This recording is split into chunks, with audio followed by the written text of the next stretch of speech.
Hello students, welcome back to my channel. Today I am going to give you 10 latest defense updates. Number 1, new submarine manufacturing complex signals. In a significant stride toward bolstering its naval deterrence, the Indian Navy is poised to leverage a newly completed submarine manufacturing complex dedicated to producing the next generation S-5 class nuclear powered ballistic missile submarines, that is SSBNs. Satellite imagery and recent reports indicate that this state of the art facility located near the Cochin shipyard is now ready to commence production of the S-5 class SSBNs, which are set to redefine India's underwater strategic capabilities with their massive 13,000-ton submerged displacement. This development as of April 1st marks a pivotal moment in India's quest for credible sea-based nuclear deterrent, aligning with its broader Atmanirbhar Bharat initiative to achieve self-reliance in defense manufacturing. Next. After Dhruv, French Safran comes under spotlight. In a significant development that reverberated through India's defense ecosystem, the Indian Armed Forces recently grounded their entire fleet of advanced light helicopter Dhruv following a series of incidents raising serious questions about reliability and safety. As investigations deepen into the root causes, French aerospace company Safran, a key partner in the ALH program through its supply of Shakti engines, has found itself under scrutiny.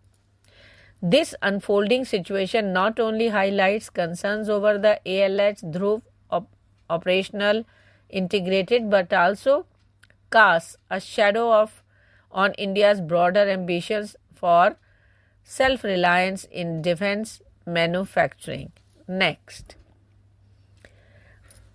IAFI's Airbus A330 MRTT from France.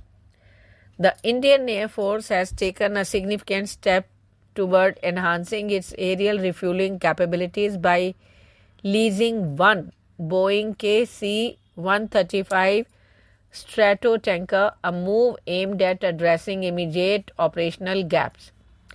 Amid this development, reports are emerging that the IAF is poised to further expand its tanker fleet by wet leasing one Airbus A330 MRTT, that is the full form is multi-role tanker transport aircraft, from France under a government-to-government deal.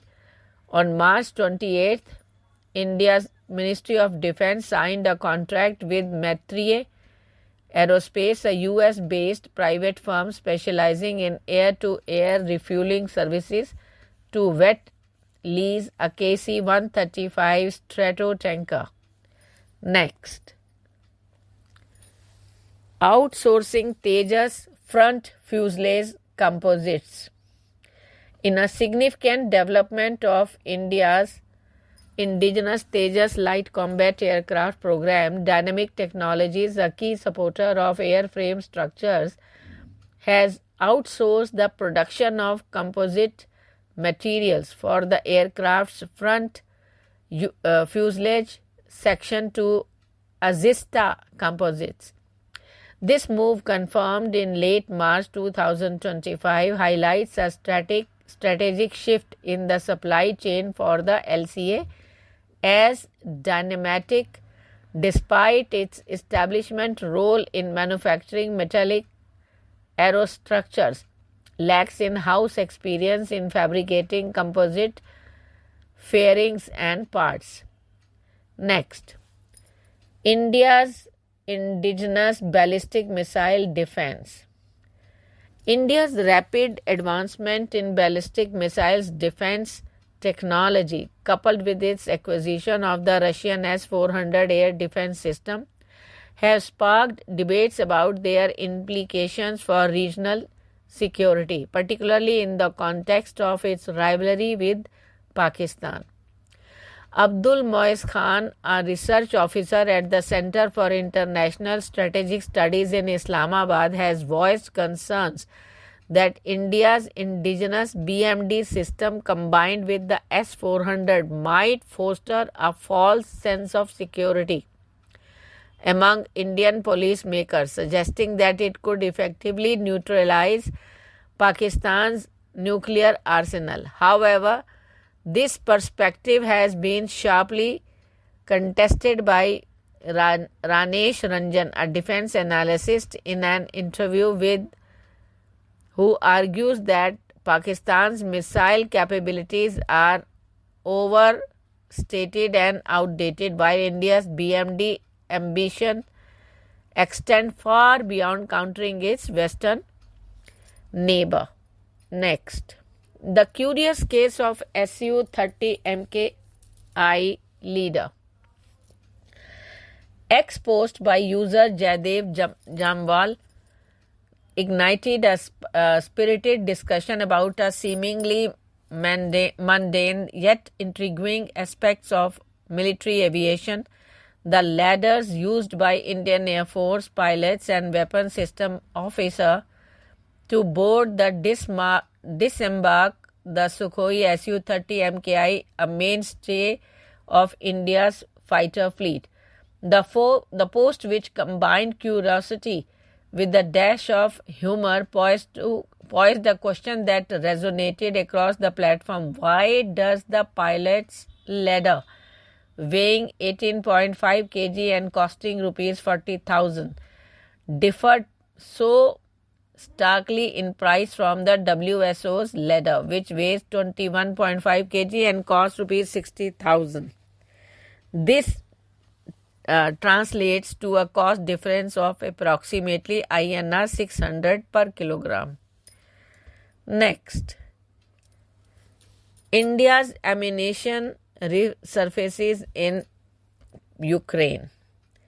In yet another twist to the complex web of the global arms supply chains, India-made ammunition has once again been spotted in Ukraine's ongoing conflict with Russia. Recent footage circulating on social media platforms shows Ukrainian soldiers loading a 2S-22 Bogdana self-propelled howitzer with 155 mm shells bearing markings linked to Munition India Limited, a state-owned Indian defense manufacturer. This development reignites speculation about India's indirect role in arming Ukraine, despite New Delhi's official stance of neutrality and denial of direct exports to the war-torn nation. Next, China ready to buy more goods from India. China is willing to buy more Indian products to balance trade, Beijing Ambassador Zhu Feihong said just ahead of a US tariff announcement expected to hit the South Asian neighbor. Bilateral trade between the neighbors stood at $101.7 billion in 2023-24, according to India's Trade Ministry, with India running a significant deficit. India's main exports include petroleum oil, iron ore, marine products, and vegetable oils, amounting to $16.6 billion according to the government figures. Next, NTPC seeks global partners to build nuclear reactors. NTPC opens new lab. India's top power producer is seeking global partners to build large nuclear reactors with about 15 gigawatts combined capacity, according to a tender, the first major one since the country moved to open up its much guarded sector.